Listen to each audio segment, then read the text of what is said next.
Well, here I am in the underground shoe store in Berwick Street, Soho, sat here with punk legend Jordan. Jordan, you've worked in shops like this famously. Does this remind you of the old days at all? Actually, you look at the place, it's kind of very bijou, and it's really sort of, it invites you in, I think. But it's also got those lovely grills that my shop used to have when I worked at 430 Kings Road. So in a way, it's a bit sort of, could be like a bit fetishy to look in here as well from the outside. I really, really like the way it looks inside, and I love the stuff by what I've seen.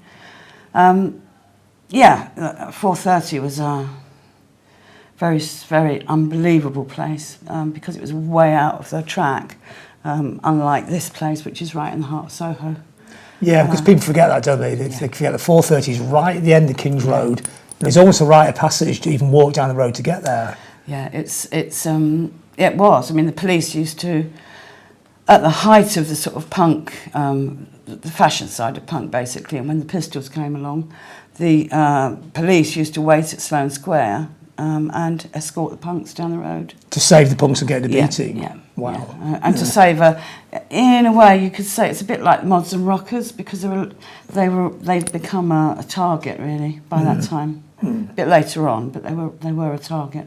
So working there at 75, 76, it's, you know, that was a unique one-off space. You saw things in there you never see anywhere else. But it's interesting, you're all over the world now and you'll see the same kind of iconography, so, you know, the Vivienne Westwood tartan, RMS, the Sid Vicious badge, all the kind of, you know, the Crushers, which I know predate punk, but very much part of the punk style. Yeah. It's odd, after all this time. You can walk into a shop and it's sort of the same as it was then.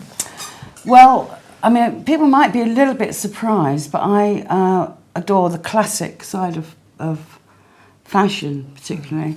And I think most classic things never ever date. And you're usually linked to some sort of music, which, you know, if you look to the 50s and you look at those lovely, like this skirt I'm wearing, that dates back to the 50s and the really great swing dancing and, you know, people being chucked around over men's shoulders. It was a great sort of really party atmosphere.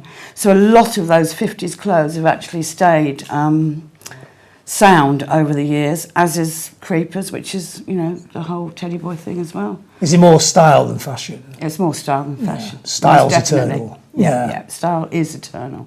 I mean, even though Seditiaries and what became Sex was a revolutionary shop in its ideas and its content, it was also harking back to that as well, wasn't it? It's a mixture between the traditional and the future, wasn't it? Yeah, it's funny because I mean, even Vivienne said that, you know, in that spot at 430 Kings Road, there'd always been something, always been a place of gathering from different walks of life, really. And there was always this lovely overlap, you know. When I first started to work there was still a lot of 50s staff, still a lot of drapes around when I worked there. And, you know, the Teddy Boys are particular about their clothing up to the umpteenth level. So they had to be just right. And I appreciate anybody, you know, from any sort of era who really wants to go that full way and really look for what's very special. So the people come in the shop, would they be checking the stitching? And oh, absolutely, yeah. And the slant of the pockets, how long it was, how much velvet there was on it, what the sleeves were like. Because I remember you told me once that Vivienne could tell if somebody faked one of her items by the way the stitching was done. Yeah. She was very particular about the stitching as well. It's a lot to do with interfacing as well. I mean, a lot of people who probably don't realise just how much it goes into making really classy goods, you know, the things that hark back to an era where you can't make mistakes because people will notice it. Yeah, this wasn't mass produced. It was not, no, absolutely. It's like the mohairs in those days. You know, I knitted some of those. I mean, you know, and we had these piece workers that went and knitted them as well. Yeah, was that what the summer of '77? You were on a sewing machine? Oh, it's dreadful. Absolutely dreadful. Yeah, I made so many of those muslins, the famous swastika muslins, and also those parachute shirts as well. I was just stuck in this tiny little room in Vivienne's flat. Was there any sense at the time that this stuff would become classic? I've been asked that question lots of times, but when you're right in the middle of something, you know, and everything's spinning on around you, you don't actually think about the longevity or how things are going to be classic. I'd already taken my look from something that was classic, which was 50s. So I had sort of bastardised the 50s, really, sexed it up and made it feel very special to me. So I would buy originals and mess them up and DIY them. And when you've done that once already, you don't think further than maybe the next 2 or 3 months, to be honest. So when you were actually in the shop working there, you weren't just merely sort of somebody working behind the counter, which of course is a cool job, but you were sort of part of the team as well, weren't you? Yeah, it was a really great thing because it was a special little vortex of people that were there. Very, very few people at the very beginning. And those were the sort of, if you want, the movers and shakers that people wanted to meet and talk to. I being one of them, because Vivienne was kind of a bit difficult to interview. Still is, actually, which is fair enough. It's her style, it's the way her brain works. So I could perhaps visualise things more for the press and for even TV sometimes. And it became this place where people would go in and we would explain what the clothes were, and you had to actually be good enough to buy them. Oh, that's interesting, that idea. So somebody come in you never seen before, they walked up to the counter, whether it's a drape jacket or the rubber, or in the punk days, the shirts. Would you say, do you know what this is? Do you understand why you're wearing this? Yeah, I'd let them go and put the stuff on, and then I'd say, well, had you thought perhaps moving this with that and changing this, and it was like a process, almost like an art process, where people would I'd bring stuff out, they could try it on. If it didn't look right or I didn't think it looked right, we'd get our heads together. Nobody told anyone what they should wear. But on the other hand, you'd get people coming from a long, long way away that had no money at all.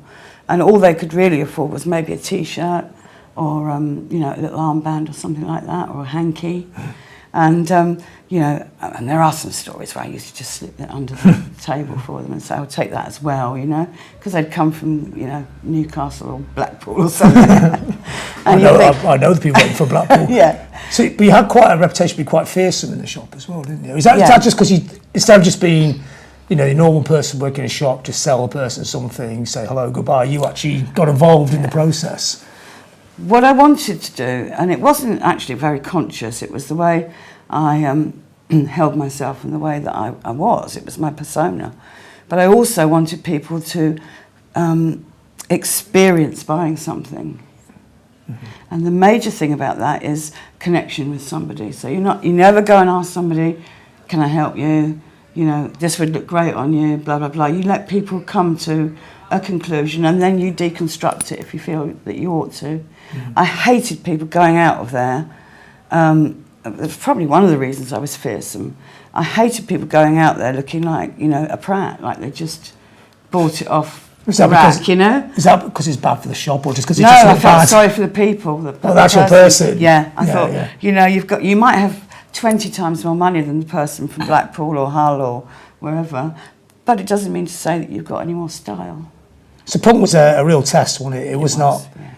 It wasn't quite this all-encompassing thing that people say. You really had to step up to the mark to even dare to walk down the street, but to even to go in the shop and buy the clothes. Yeah, there's a lot of people who didn't get through the door. So what would happen? Would you ever start shouting at them? No, there's a famous story of Mick Jagger who hid in the telephone box round the corner. Why was that? Well, he went to Granny Takes a Trip, which was another shop up the road, and someone said, you should go and see that place, Let It Rock, down the road there.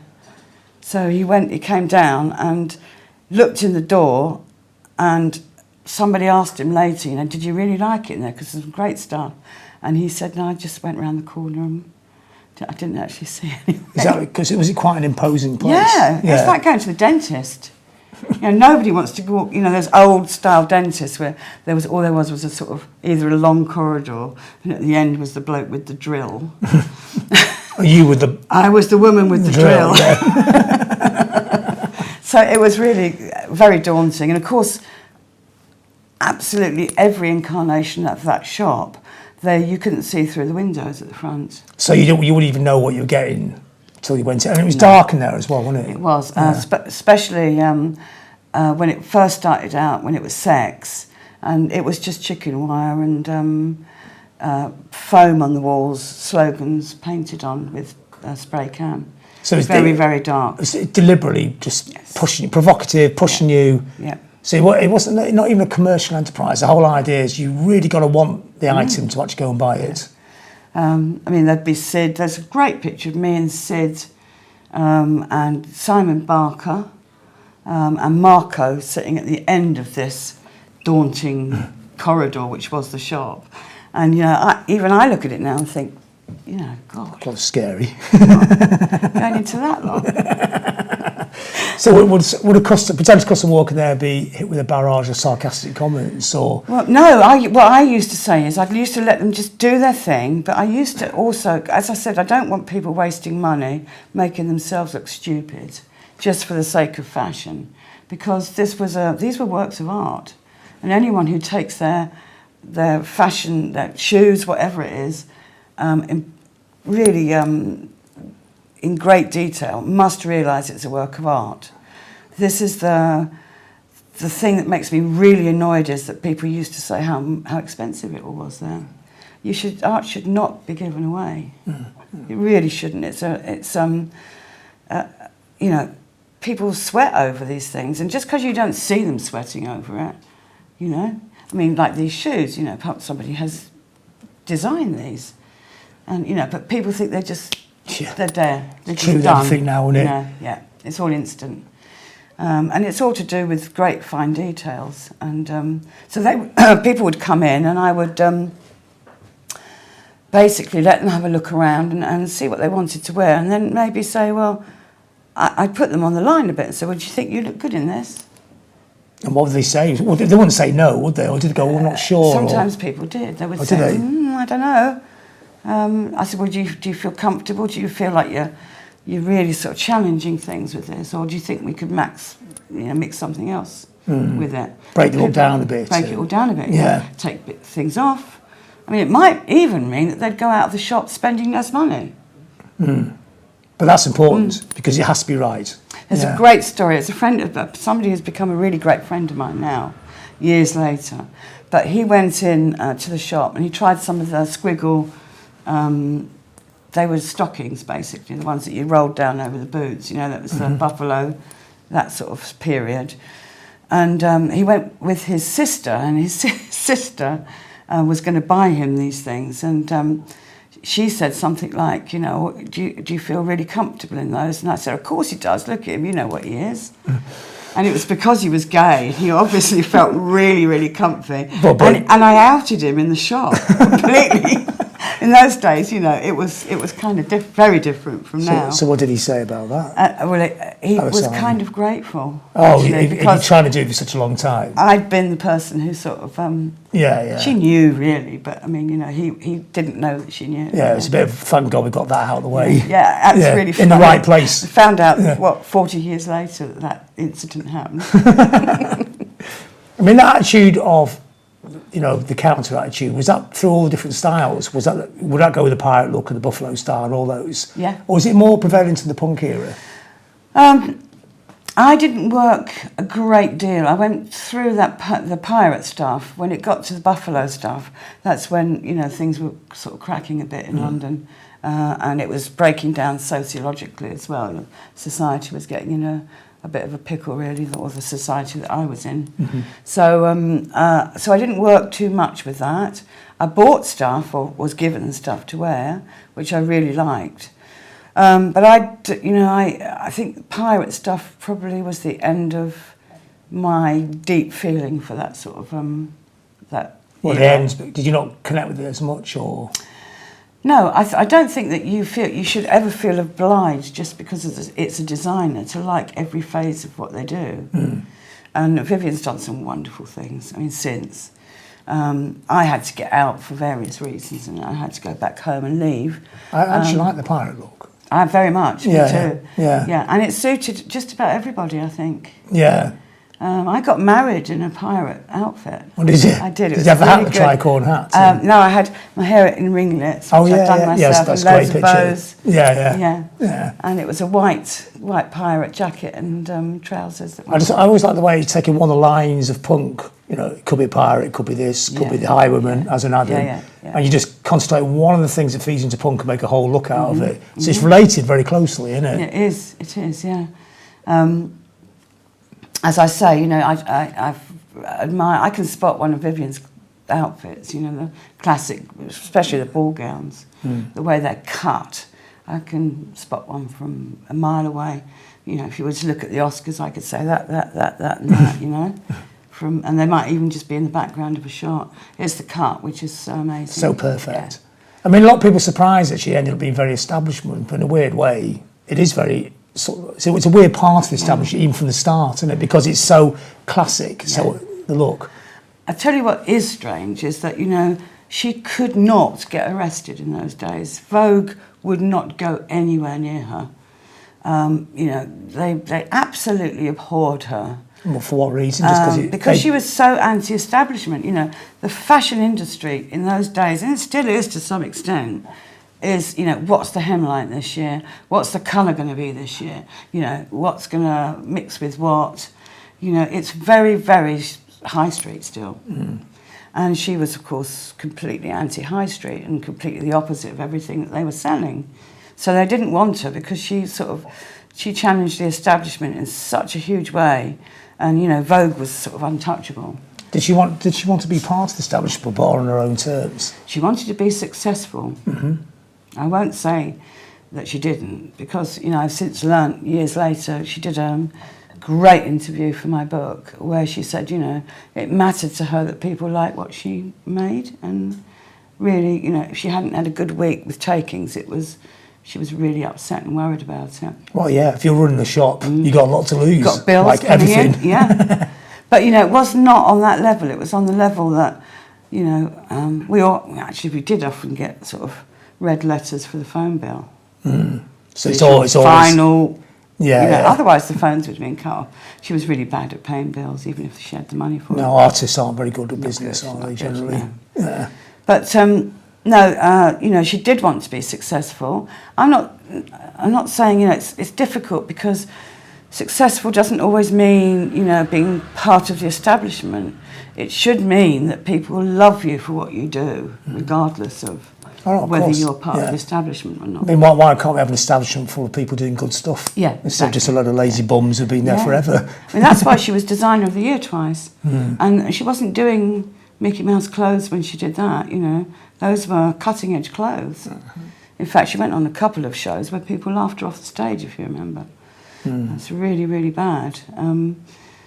Because people just didn't get it. They didn't get that mini crinny look, you know, the big rocking horse shoes, which I loved. I still got my originals of those. But did that make her determined to be even more out there? Yeah, and anyone who gets that sort of, I mean, like me as a child, being having opposition to what I looked like and what I wanted to do with my life. I mean, you know, anyone, this is what I think is so great to pass on to people, is that you can do what you want, and you can be who you want. Just, you know, don't let those times, those young years pass you by and feel that you've been subdued in any really bad way. No, life is short, isn't it? It is really short, yeah. I mean, it's pretty harmless dressing up, really. It is, yeah. Why are people so concerned about it? And people always, they always got confused with me as being brave, and it's absolutely not. I mean, yes, they can see it as that because they might want to do it and they can't.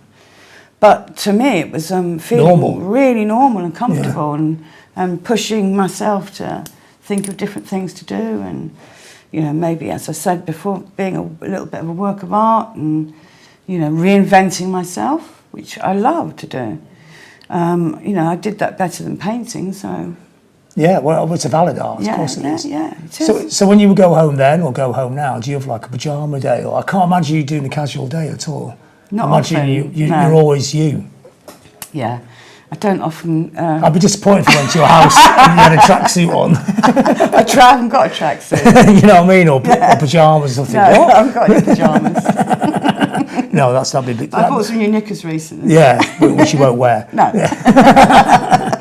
So your imposing presence in the shop also attracted people as well. It didn't sort of deter everybody. I mean, that's the famous story of Adam leaving letters lying around the shop for you to find. They were posted. Oh, of course, you posted to, they posted to the shop. To the shop. Yeah. To Jordan, and I've got all the envelopes still and all these lovely little letters. So there was about 20 letters, or was it? I think I've got about 10, I think. Yeah. And one of them is in my book. I had to pick really carefully which one I thought ought to go in there, because they're a wonderful thing. They are beautifully done and really from the heart. It's a really sweet thing. But I didn't want to, all of them are complimentary to him, but I wanted just the right one in the book, which I think I found in the end. Where he doesn't expose himself too much. Exactly. Yeah, because it's personal, isn't it? So, it's very personal, yeah. So was this 76 or 77? That would be late 76, I think. So after he'd seen the Pistols at St. Martin's? Yeah. Is that the first time he came to the shop? Or you heard? Yeah, I think that was I'm not sure on this, but I think that was the catalyst, Because it changed his life. Yeah, well, totally changed his life. I would say he's the first person who ever became a punk, because he saw the Pistols. Yeah, 75, wasn't it, really early? Very, very early, yeah. November 75. It was. I mean, nobody had seen it was the first gig. No. It was a sound check, wasn't it, that changed it? Yeah. Yes, absolutely. You can't get any further Can you than imagine being that? the headliner, you're Bazooka Joe, and you've got the Pistols supporting you, and you're thinking, shit. Yeah, even this before they band's coming played, on. you knew you were yesterday's music. You think, look at my trousers, they're not right. And that's important in England, isn't it? No, it really is. And glasses. Yeah. Because he had some funny white glasses that he used to wear. Oh, little plastic glasses. Yeah, plastic ones, yeah, I've seen the picture. Yeah. And also, you have to be a big person to say, I'm moving on quickly. Especially when most people stick, it's like they're holding onto a life raft after the Titanic sunk, Well, it's a big jump. It's a big jump. Yeah. And most people cling on for dear life, saying, no, it'll be all right. But there were so many bands that did that for a long time. And they probably did okay. But he saw it artistically, not commercially. Yeah, well, they started off being headliners at the Marquee, and within about a month, they were first act. Yeah. 101ers, people like that. Stranglers. Those were all people that had got this sort of rock and roll background, really, to them. And they thought, well, they were made. And they would have been, but for the fact that the Pistols came along. Yeah. Adam did this great thing where he just said, I can't believe what I've seen here. I'm forgetting everything else I've done. Yeah. Well, do you think it's more in tune what he was thinking? He hadn't found it yet. Or did it completely change him? It's like, I've never seen anything like this. Well, don't forget, of course, a lot of the music side of this came from, and fashion, but a lot of music, the musical side of it, came from art school. And Adam was one of those. So they had been exposed to all sorts of art and some sort of really very challenging art, and Adam was very into that. Yeah, he was more, he was actually more punk than punk in a way. Really, if you look back on the images that he used in those days, they were unbelievably challenging. And he used those on all of his merchandise. Brilliant graphics, brilliant artwork. Yeah, and he was the master of all that. So you've got to have an eye to do that as well. It's no good just going, I like the look of this. I'm just sticking on there. It. He was amazing, absolutely amazing. He knew exactly what he wanted to do. He definitely got the sex part of Sex Pistols. He really did, yeah. And the Sex Pistols weren't very sexy either, so... No. Not really, not compared to Ants. Yeah, so it was a different kind of thing, I guess, wasn't it? They were vulnerable. The vulnerability of them. The arrogance and the vulnerability of Rotten is quite intriguing. Very intriguing, of the time. yeah. And the sort of upfront sort of sexy side with Steve Jones as well. Yeah, well, he's most eventually rock and roll. Yeah. Yeah. Yeah, and he went out, It was really great because Paul Cook, I did that interview with Paul Cook, and he said, I wanted to, everybody wants to be in a band so that they get all these lovely girls, these groupies. He said, but nobody come near us. Steve cleaned up. He got all of them, I reckon. No matter what they look like. It didn't matter what they look like. It's usually in the dark, I reckon. But the rest, no one would come near them. Yeah. Just they'd look at them on stage and go, no, I'm not going backstage. Which is actually one of the things, again, that was actually quite magnetic about them, that they actually looked, they didn't look so unconventional, it made them fascinating, the initial pictures of them. Even the body language is amazing. John's body language is quite... sort of in control but scared. That dichotomy always fascinated me with him. Yeah, I agree. It's unreadable, really, and vulnerable, as you say. Yeah, it kind of draws you in. You kind of feel a bit sorry for him, but then he's also really scary at the same time. But he was a different person then, wasn't he? He was, It wasn't so scary when I told him what he ought to wear in the shop. No, I don't like that on you. I just used to cut bits off. Oh, did you? Yeah. You know, that really nice, that lovely string hangman's top. Oh, yeah. And he was like fiddling around with that thing, and I just give it here. He was good at clothes, though, wasn't he? He was good at... Very, yeah. In fact, weirdly, his own look was better than when he was dressed in the sex clothes, wasn't it? Yeah. You know, the little step-toe look and stuff like that was really cool, wasn't it? Yeah, like a total one-off. Yeah, very good. I don't know, it's just, I liken it to a lot of these great bands and great designers and a great shop like 430. They are like the perfect cast. They're like Star Trek. Would that have ever been without, William Shatner, Leonard Nimoy? Oh no, it's a perfect synergy. It's a perfect thing. Yeah. And that's, very rarely does it come along. That's the eternal fascination of punk, is this cast of characters. Yeah. It is like Robin Hood, isn't it? It is. It's like, there's 20 of them, there's 30 of them. Yeah. There's another one, like, from Little Helen to Marco. Yeah. All people hang around that little circle. That's why 40 years later, people know so much about it. A lot of people didn't copy either. Not one person ever tried to completely copy me, which I still find is amazing. I guess it was such an unformed look that nobody knew which way it was going to go, so you had to have your own version of it. And I really appreciate that, because no one wants to copy anybody, I don't think. No, you want to have your own space on the planet. It gets harder with 20 billion people. But it does, But it's really nice that people took elements of that and made their own creations out of it. So Adam was writing you the letters, but you had to work out who those letters were coming from, didn't you? Oh, it was so funny. There were these wonderful little Xeroxes which were just ripped, literally ripped out of a piece of paper, and he'd Xeroxed a picture of me in rubber always. And he would kiss the paper and write a message on it. And quite often on the back of it, he would say something like, "Please don't throw this away. Put it on your wall one day. You'll speak to me." Sweet. And I didn't know who it was from. And this bloke just hung around the shop a few times. And Michael Collins, who worked there, said to me, "I think it's him." And I went, "Well, what do you think?" He said, "Well, I'm going to find out." And what did Adam look like then? Was he? He was quite sort of curly hair, the early ant look. He had kind of pegs on, things like that. Nothing unusual, but extraordinarily handsome. Obviously. I mean, that's the weird thing about this, is that even though he's really handsome and he's beautiful, he's writing you letters because he's too nervous to go and speak to you. Yeah, you think he would have some idea of what he looked like, he'd just walk up to the counter I and know. say, "How about it?" or something really unsubtle. I wonder how about it.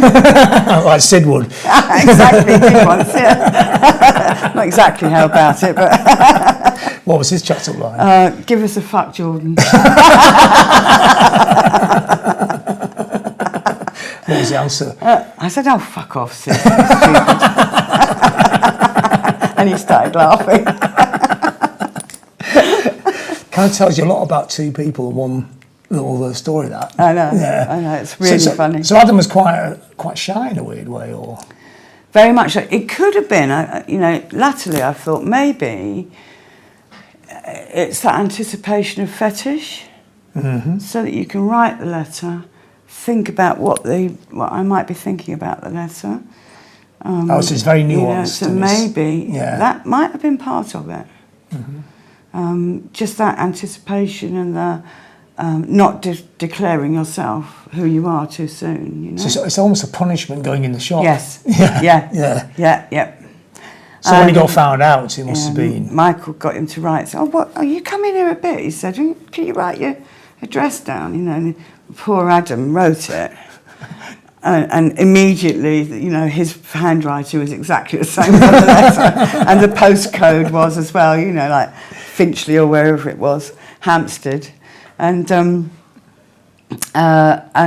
he went, you're him, aren't you?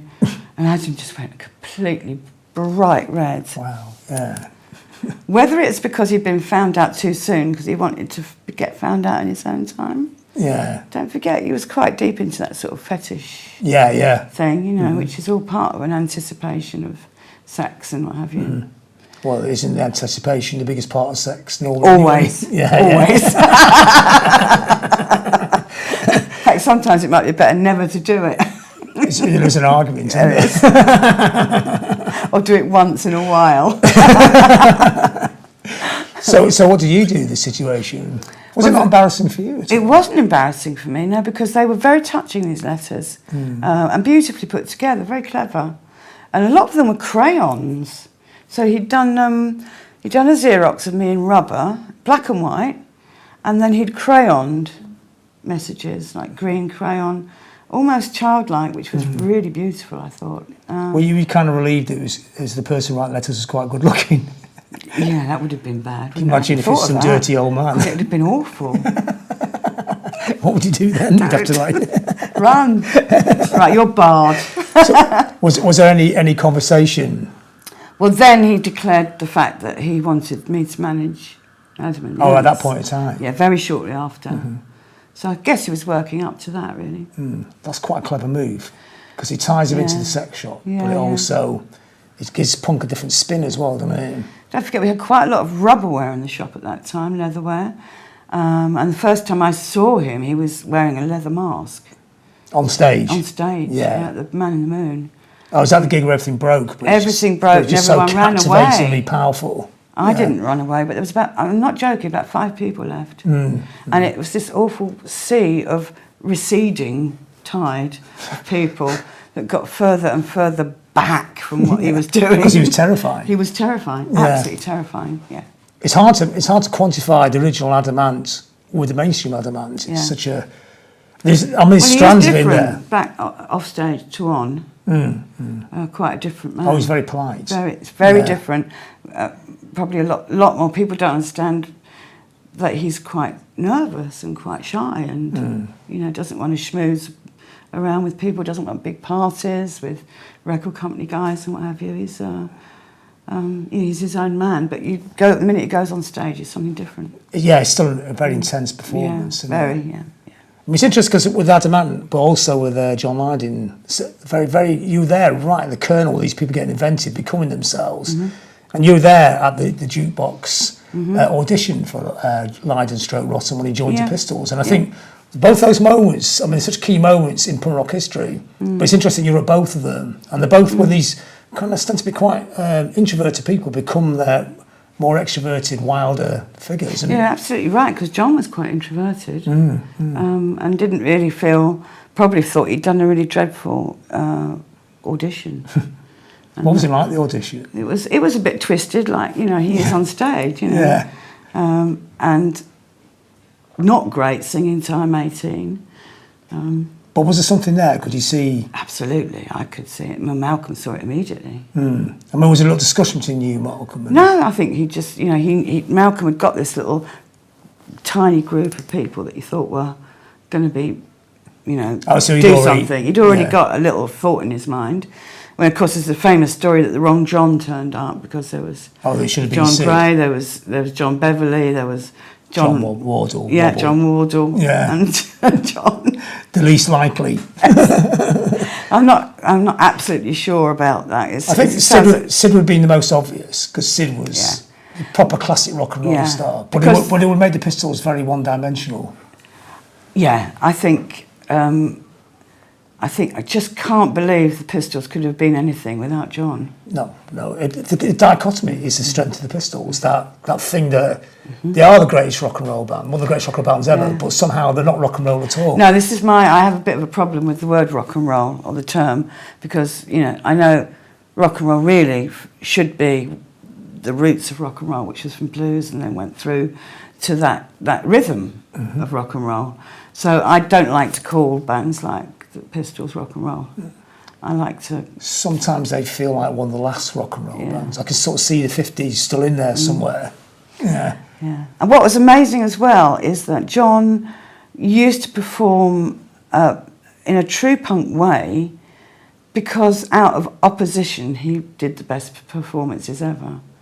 You know, when things were going shit and going down really badly, He would like amp it up. So It Goes, Yeah. when there was like this, you know, the audience literally looked like they were ready to be electrocuted. They were on death row. They all just sat there, completely shocked. Yeah. When they walked on stage. So he was like buzzing off the shock. He was buzzing off that fear and shock of them. He looks amazing in that. That bit at the end where he stares Just at the camera. stares, yeah. I mean, that was a rallying call. You watch that, you had to do something. Just from his eyes. I know. Yeah. I mean, I reckon they thought he was just going to jump in the audience and smash them to pieces. Yeah, but that was a cool thing. He didn't. He didn't. Yeah. I know. Because he wasn't macho enough to start a fight. He just had to look at the camera and the revolution started. Exactly. I mean, that was a moment, wasn't it? It was. But and how the camera just stays on him. It's amazing. Because how could it not? No. They got the camera on and thinking, no, stay, you can't In get fact, I don't think they even knew when the song was going to finish. No, everyone was they hypnotised. Yeah. And the other cool thing is you're actually on that. So this is the Sex Pistols' Yeah. first TV appearance, 6 weeks before Bill Grundy, in Manchester, only in the Northwest region, and you're in there, in the band. And I've always said this before, but I think they missed a trick there. You should have been in the band. Somebody else, there's a lot of other people who said Yeah, that. not playing instruments, but that, like the Velvets with the whip and that. Yeah. You know, you can see the reference. Yeah. And I could do that, all right? And it kind of, it's just one twist away from Four Blokes Against the World rock and roll band. I'm surprised Malcolm didn't get that one. Well, that was posed to Paul Cook, actually, when he did that interview. You know, was there never any discussion about having me in the band? And Paul said he was such a macho, you know, man's thing at that time. They were like a band of brothers, and they hadn't actually even considered. Malcolm, I'm sure, didn't consider even having a woman. No, so I wouldn't have thought the band would have considered it, but I think I was surprised Malcolm didn't think of it as it visually looks amazing. Also, just because it deconstructs a rock and roll band. It does, and it would have been very early on. I mean, you know, you can think of someone like maybe Mo Tucker, you know, with who looked unbelievably unconventional, and great drummer, of course. Her being in that band is quite an amazing thing, I think. Yeah. And I would have probably learnt some modicum of an instrument. Well, I don't even think playing. I just think standing there looking like Jordan, and the Pistols would have fitted perfectly. Yeah, just another person staring at the camera. Absolutely, yeah. I mean, of course, I did get on stage, or get asked to go on stage at Derek Jarman's Andrew Logan's party, actually. When you lost your top. When I lost my top to John, Yeah. I said I wouldn't do it unless he had to be. I would have just walked off if he hadn't done anything. Yeah, it had to be something. Oh yeah. Yeah.